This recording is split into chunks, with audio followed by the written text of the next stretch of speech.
everyone. So, to stay true to the raw spirit of the Italy music video, I thought I would do a little accompanying explanation video just to talk a little bit more about the song and how that came together. So, in 2019, I went through a really hard breakup. Definitely the hardest one I'd been through. I'd had relationships end before, and serious relationships end before, but this one was extra difficult because we had been living together and kind of moving on the forward track.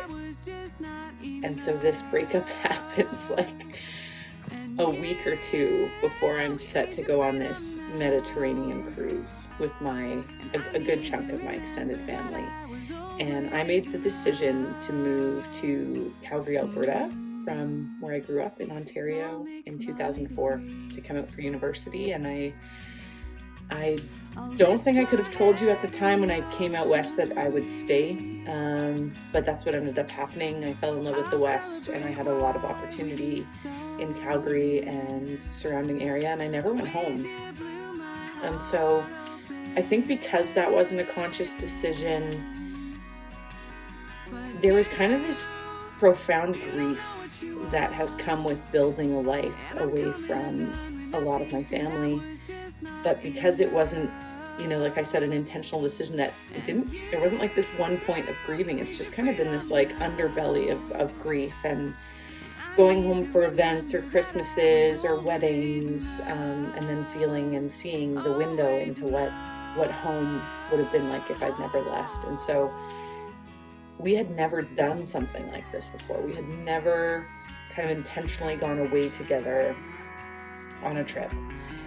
And so it was just this wall of experience and emotion in this sort of 3-week window of time of the breakup, and then flying to Rome and meeting my extended family, which also brought up, so much joy, but also this like feeling of these are people that I love and I want to invest in, and I live so far away. And so it was incredibly special and incredibly loaded. And then to top this all off, what's that movie, Everything, Everywhere, All at Once? That's kind of what it felt like at that time.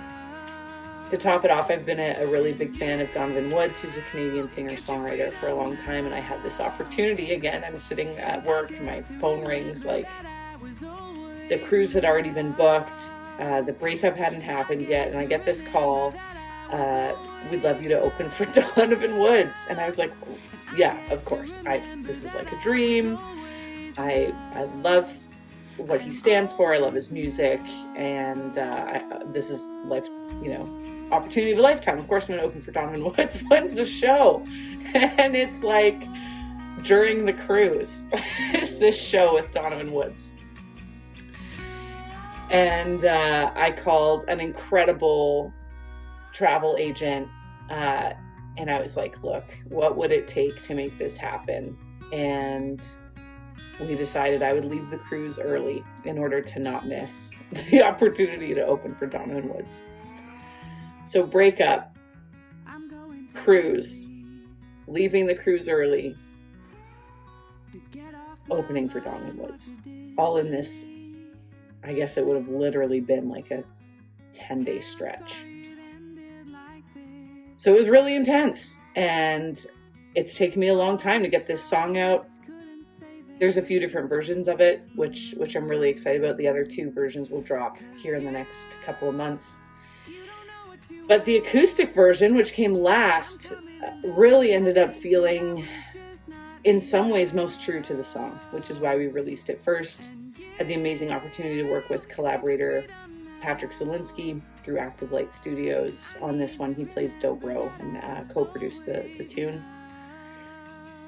And so I flew from, we'll get to opening for Donovan, I flew from Corfu, Greece, this tiny little island in Greece, left my family. They still had like a whole bunch of the Amalfi Coast to see. Apparently I missed like part of the highlight of the trip.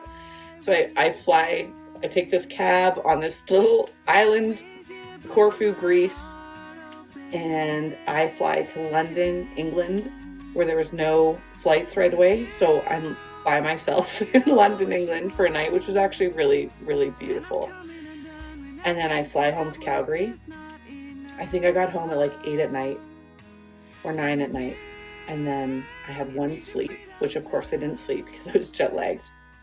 And then the next day I drove to Kananaskis and opened for Donovan Woods. And so the whole thing was just such a trip.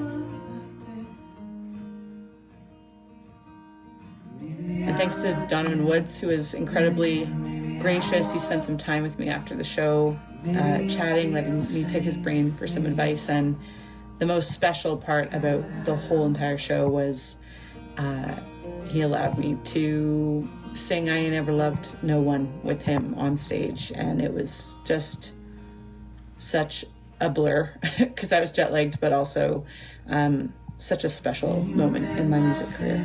So thanks, Donovan.